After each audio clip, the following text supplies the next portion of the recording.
je vais donner la... Si vous cherchez un coordinateur et manager fédéral, ou un poisson-chat, ou un électron libre, je vous recommande donc Bernard Jacob, qui est le coordonnateur fédéral de la réforme de la psychiatrie en Belgique, et qui va nous présenter son travail. Et il a une connaissance assez exceptionnelle, parce que ça fait 40 ans qu'il bosse sur le sujet. Voilà, on prendra, si on a le temps, un peu de temps après pour poser des questions. Bernard, Gérald, Où est-ce que je peux pousser? un traitement contraphobique Comment est-ce que je peux pour vous. avancer Il y a le petit truc pour faire avancer, et voilà. Ok. Donc, à vous, Bernard, pardon. Oui, bonjour à toutes et tous. Jusque-là, j'étais assez, je me sentais à l'aise entre amis. Ici, je me dis, on est les bienvenus. Je suis le bienvenu aussi à cette grande manifestation. Et d'ailleurs, il y a beaucoup de Belges et je les remercie d'être venus. Mais après la présentation ici et Frédéric, je me sens un peu mal de représenter les politiques parce que je pense qu'avec ce qu'il a dit, on doit quand même faire bien attention. Néanmoins, moi j'aimerais vous parler, avant Gérald, j'aimerais vous parler très rapidement parce que c'est un processus qui dure depuis longtemps. Je suis en effet le chef de projet et coordinateur fédéral des réformes des soins en santé mentale. C'est un processus long qui existe depuis 2009. Donc on a commencé par la réforme des adultes, on a continué par une nouvelle politique enfant-ado, puis les seniors, puis réorganiser tout le système de la justice, liaison justice et santé mentale. Maintenant on est à fond dans les soins psychologiques dans la première ligne, remboursement des psychos première ligne et autres, et on est déjà à l'étape suivante dans les soins intégrés, c'est-à-dire qu'on va regrouper les soins chroniques dans cette réorganisation du système. Et j'aimerais tout de suite dire qu'on ne s'est pas focalisé uniquement, et bien sûr c'est la thématique du jour, sur les équipes mobiles, mais on s'est focalisé sur la réorganisation d'un système de soins mobiles.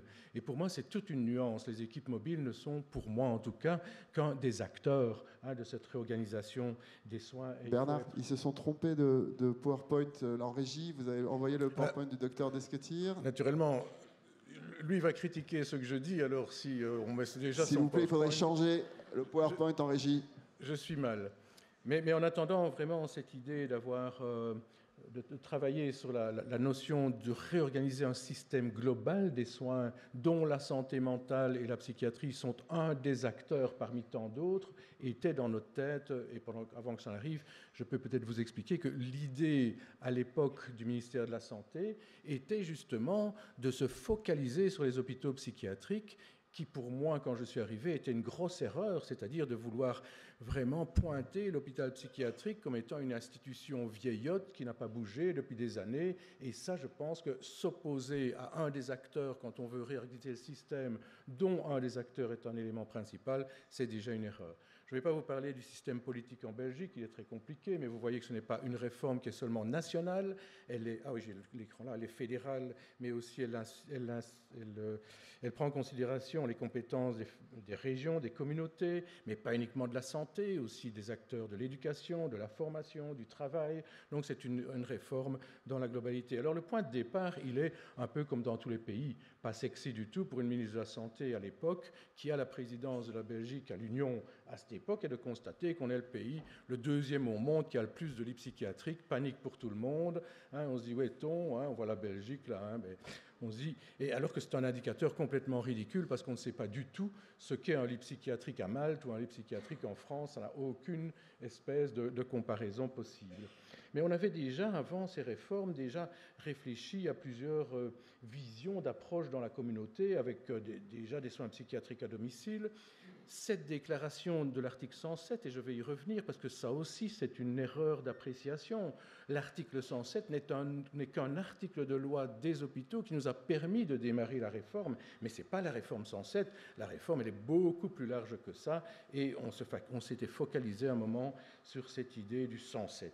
Et on avait aussi, et ça je tiens vraiment à le mettre en avant, déjà mis en place des projets thérapeutiques, des concertations basées sur la concertation interdisciplinaire pluridisciplinaire, mettre autour d'un usager l'ensemble des acteurs qui vont remplir les besoins d'une personne et construire une trajectoire d'aide et de soins.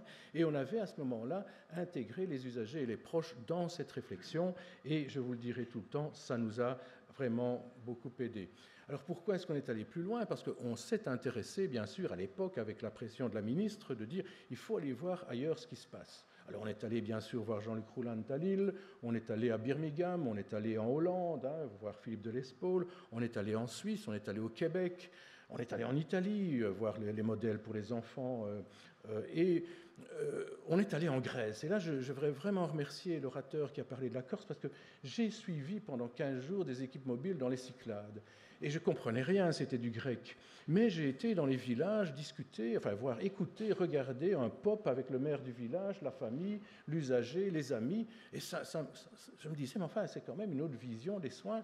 La Grèce, rappelez-vous, qui avait subi la pression sous l'île de Léros, bateau blanc tout à l'heure, tout ça me parlait beaucoup, j'aurais beaucoup voulu intervenir. On voulait diminuer la durée des séjours en institution, on était vraiment focalisé sur la continuité des soins, mais pas uniquement des soins de santé mentale, on voulait absolument intégrer tout le dispositif médico-social et bien sûr déjà essayer d'aller le plus possible dans le milieu de vie. Alors, vous connaissez l'évolution des cultures, je vais avancer pour ne pas perdre du temps, mais chez nous, c'est un processus décisionnel, toujours un processus décisionnel, puisque nous voulions mettre dans le même mouvement les autorités politiques fédérales, des régions et les communautés. Donc, il fallait, et pour nous c'était important, que toutes ces autorités s'engagent absolument, non seulement la vision, mais aussi les finances, dans un mouvement global. Et ce sont des conférences interministérielles qui disent à chaque fois, bon, on est arrivé là et on va faire ça dans les 6 premiers mois. Et nous, on prépare les dossiers pour arriver alors à ce fameux article royal. Chez nous, il y a toujours un roi. Bon, okay. C'est un article qui dit qu'on peut transformer une partie du dispositif hospitalier sur des idées de réseau et de circuit de soins. Je vais le dire comme ça. C'est cet article qui nous a permis de démarrer tout le processus des réformes à l'époque, pour arriver avec, et ça c'est vraiment important, notre projet n'est pas un projet top-down. Nous avons, ça c'est une sorte de plan stratégique, c'est le guide de la réforme, on va le dire comme ça, de la première réforme adulte, mais on a fait le même pour les enfants par la suite.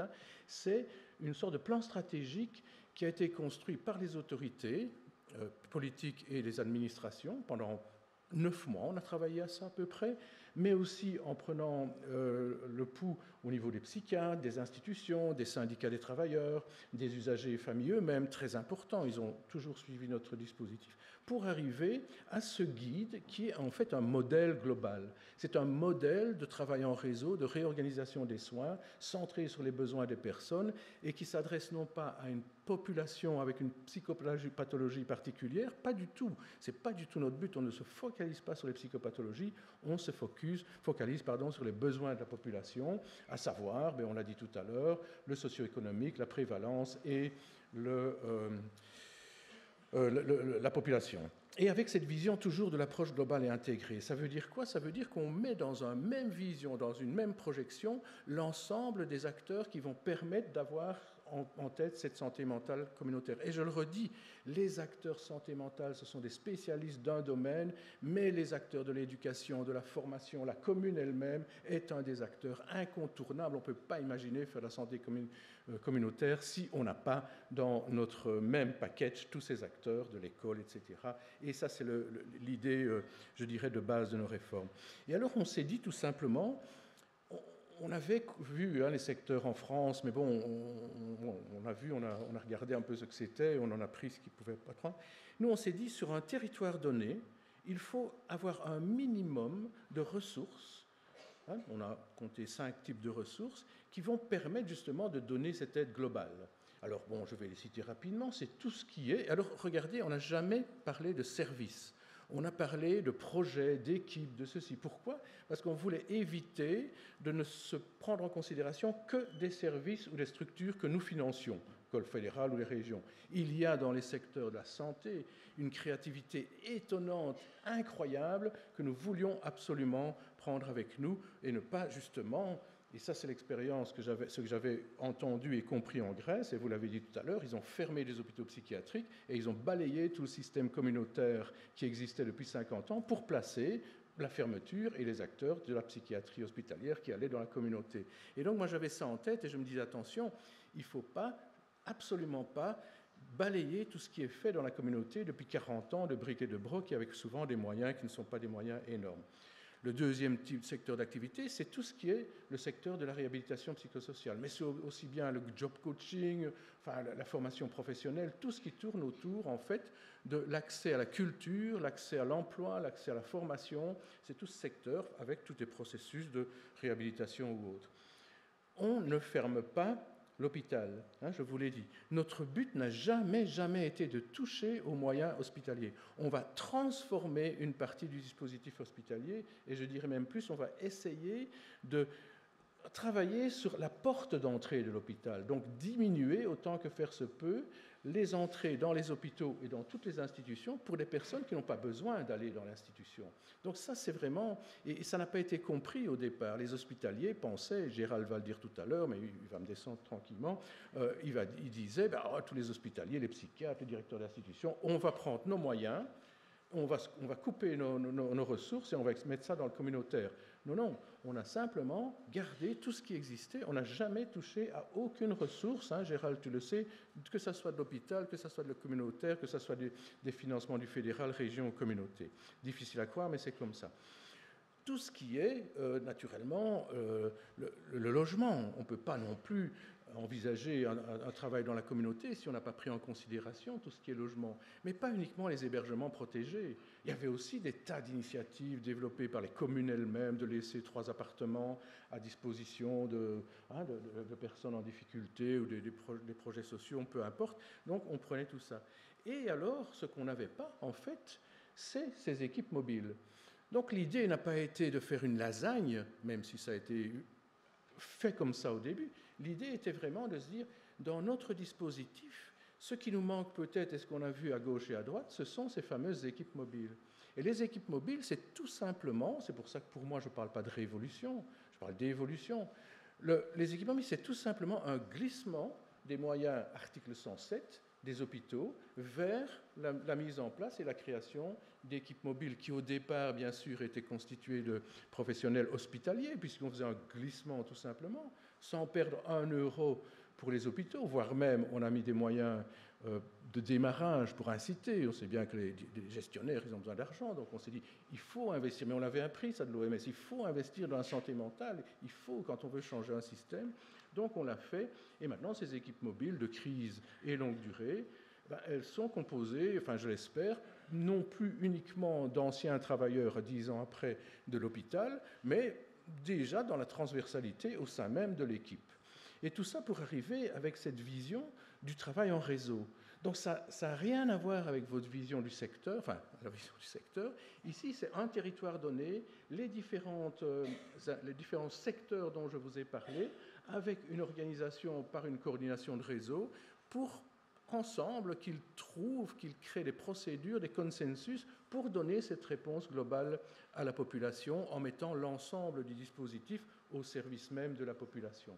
C'est une implémentation locale, et là j'ai bien aimé aussi l'explication sur la Corse. Il est bien évident que notre modèle de départ, c'est un modèle de base, c'est un modèle à suivre, c'est une vision, c'est une philosophie, mais les moyens dans une ville, les déplacements, on l'a dit, ils ne sont pas les mêmes que dans... Bon, c'est pas la Corse, la Belgique, bon, quand même des partis un peu révolutionnaires en Belgique, mais bon, c'est quand même pas la Corse. Et donc, dans la campagne, ce n'est pas du tout la même chose. Mais c'est toujours avoir un minimum de ces ressources, travailler en réseau, c'est-à-dire s'inscrire dans une politique de construction d'un réseau opérationnel, excusez-moi de dire le nom comme ça, mais qui va se focaliser aussi bien sur les enfants. Et le modèle des enfants, il est identiquement le même, je ne vais pas en parler aujourd'hui, mais c'est identiquement la même chose, si ce n'est que les acteurs, mais ils sont différents, et on a été attentifs, différents ou les mêmes parfois, à avoir cette tranche d'âge, de transition entre les 16-23 que vous connaissez, pour que les réseaux adultes et enfants travaillent à certains moments, façon, dans les trajectoires, c'est comme ça. Et parents-enfants, on l'a dit tout à l'heure aussi, c'est vraiment important. Mais il faut toujours vraiment qu'il y ait cette implémentation locale. Alors ça c'est un bête graphique qu'on avait fait au début, et j'aime bien de le replacer. Parce que très rapidement, les 5 fonctions, ce sont les 5 secteurs d'activité de la santé dont j'ai parlé. Très rapidement, on s'est vraiment rendu compte que si on n'impliquait pas les acteurs de la vie culturelle, du logement, des soins primaires, et je vais y revenir, de la vie sociale, de la formation et l'emploi, ça ne sert à rien, et on l'a dit tout à l'heure aussi, si on n'organise pas au même moment les secteurs communautaires, je vais même pas parler uniquement des soins, l'aide et les soins dans la communauté, ça ne sert à rien de fermer des institutions. On va mettre des personnes dans des difficultés, on va se retrouver, comme on l'avait fait chez nous, dans les années 90, je vais dire 90 pour parler belge, on se retrouve alors avec des personnes qui sont à la rue parce qu'elles n'ont pas du tout de logement, elles n'ont pas du tout une trajectoire, elles ne sont pas aidées. Vous connaissez naturellement ça. Hein? Alors, cette pyramide, elle est connue de tout le monde, c'est notre modèle bien sûr, on a travaillé pendant des années et on a investi des sommes importantes dans le dessus de la pyramide, on ne change pas, on ne va pas chercher du dessus de la pyramide pour investir dans le bas de la pyramide. Ce sont des moyens financiers complémentaires, soit des glissements ou des moyens financiers complémentaires qui ont été mis, et de mettre surtout l'importance et la responsabilité des acteurs communautaires dans cette organisation. Parce que les usagers, ils tournent dans cette pyramide. Hein. Heureusement, j'espère, ils ne sont pas toute leur vie dans le dessus de la pyramide, mais parfois ils ont besoin de quelques semaines, de 15 jours dans une structure hospitalière. Alors, ça, simplement, et vous le savez, c'est un changement de culture qui prend énormément de temps. Donc, on a une formation continue, on a un plan global de formation dont ma collègue ici est présente, qui est colossal, qui a un budget énorme. Pourquoi ? C'est de la formation croisée. Il ne faut pas qu'il y ait des gens qui forment les autres. Il ne faut pas que les psychiatres disent aux aides ménagères ce qu'il faut faire. Non, le bon sens, l'expertise, elle est partout. Chez les usagers aussi, il faut que les usagers forment les professionnels à ce que c'est la concertation, mais il faut que les usagers aussi entendent des professionnels qui parlent. Donc ça, c'est vraiment important. Alors on a toujours un apport transnational, des équipes scientifiques, et ce que je préfère le plus, c'est naturellement l'expertise locale. Nos travaux de réforme, je vais dire, nous ont permis de développer ou d'aller chercher un nombre incroyable de pratiques innovantes. Pratiques innovantes, je n'ai pas dit bonnes pratiques avec un label, etc. Non, pratiques innovantes, des petites choses comme ça, des choses intéressantes qui ont réussi à Bruxelles et qui pourraient être essayées à Anvers ou dans la... Et ça, on en a créé avec le soutien, à la demande de l'OMS, qu'on appelle le manuel des pratiques innovantes. Oui. 4 minutes, je vois. Il me l'a remis, j'avance. Recommandation des usagers et proches, tout le temps. Les usagers et proches chez nous sont à tous les niveaux de décision. Ils sont au niveau politique, mais je dis au niveau politique, tout au niveau politique, ils sont impliqués dans chacun des réseaux, ils sont impliqués aussi bien sûr pour leur niveau clinique, mais ça, je laisserai Gérald en parler. Alors ça, vraiment, pour moi, c'est un truc... Parce qu'on travaille beaucoup pour le moment avec votre collègue Franck Bellivier, le délégué santé mentale, parce que ce qui est intéressant dans les échanges européens, c'est qu'on est allé voir Lille, et maintenant c'est Franck Bellivier qui revient avec son équipe, donc c'est sympa, c'est amusant, et ça, c'est vraiment important. C'est un mouvement, une réforme d'un système global, c'est un mouvement entre les autorités politiques et administratives, même si elles sont poussiéreuses, Frédéric, même si elles sont poussiéreuses, il y en a qui ont de la créativité, les institutions, les professionnels, les usagers et proches, et bien sûr la collectivité. On ne peut pas avoir un qui tire plus vite que l'autre, il faut arriver au consensus. Moi, j'imaginais en arrivant qu'en 6 mois, l'affaire était bouclée, ça fait 13 ans, et on a encore un travail immense devant nous pendant des années. Donc voilà, c'est motivant, mais bon, à la fin... Bon. Alors, toute la Belgique est ouverte aussi chez nous. C'est une politique globale, ce n'est pas un projet. Et ces territoires, ils ne sont pas fermés. Un usager, il peut aller se faire soigner tout à fait de l'autre côté. Mais on ne s'en inquiète pas dans la mesure où la vision et la philosophie, elle est la même sur tout le territoire. Ça, ce sont des réseaux pour qu'on s'assure que dans chacun de ces réseaux, il y ait les 5 secteurs d'activité minimum, plus maintenant les employeurs, etc. Alors, est-ce qu'on a réussi ? Je dirais non. Oui, on a réussi cette vision de la santé mentale vers la communauté, on a réussi à créer des équipes mobiles et avoir aussi cette assemblée. Moi, je suis ravi quand on a écrit le premier mot équipe mobile en Belgique. N'imaginez pas, quelques années après, être avec autant de personnes enthousiastes et créatives dans ce secteur, parce que c'était chez nous, ça quand même une révolution, on va dire. Tout le territoire donc, est couvert, c'est quelque chose de très important pour nous. Mais maintenant, on a encore beaucoup de travail, donc on est dans la communauté. Les pratiques de réseau, je pense, sont vraiment maintenant dans la tête. Se focaliser sur les besoins des personnes et plus sur les psychopathologies, je pense qu'on y est arrivé. Impliquer les usagers proches, on y est arrivé. Mais est-ce qu'on a porté les soins dans la première ligne? Et pour moi, ça, c'est une question importante, et on l'a dit tout à l'heure. Et de là, notre projet actuel, qui est un investissement massif actuel du notre ministre de la Santé, qui est cette notion des soins psychologiques dans la première ligne. Et je mesure, hein, ce ne sont pas les psychologues dans la première ligne, ce sont les soins psychologiques qui vont aller dans la première ligne, qui vont aller dans les écoles, qui vont aller dans les homes, qui vont aller dans les clubs de sport, qui vont aller dans... On leur offre une prestation remboursée assez conséquente, hein, on peut dire, mais il y a une règle derrière. Ce n'est pas attendre dans son cabinet privé de consultation que les personnes viennent, non, c'est aller vers. Et ce modèle va nous permettre de peut-être avoir une étape supplémentaire. Ce n'est pas terminé, hein, mais c'est une étape qui nous aide en tout cas à concrétiser et à mettre en avant, et je le redis aussi, parce qu'il me reste 13 secondes, cette histoire d'avoir des soins mobiles, et pas que les équipes mobiles. Les équipes mobiles ont été pour nous un starter, très clairement, je le dis, mais on devait absolument aller plus loin. Et donc, je ne vais pas le dire, mais c'est cette notion du public health perspective. Il vaut mieux aller dans la prévention, il vaut mieux faire des sessions de groupe que de l'individuel. Il faut prendre en considération tout ce qui est socio-économique, hein, pour aider la personne. Et quand je dis les soins psychologiques dans la première ligne, c'est-à-dire qu'on a prévu des sessions de groupe dans lesquelles, et ça je voudrais terminer par là, les usagers sont aussi des partenaires en tant qu'experts d'expérience, et ils seront payés, remboursés au même titre que les psychos ou que les autres acteurs de la santé. Pour moi, c'est quelque chose d'important, c'est centraliser toujours sur les personnes pour lesquelles nous travaillons, c'est-à-dire les usagers et leur entourage. Je vous remercie. Merci. Mais lui, il va me détruire.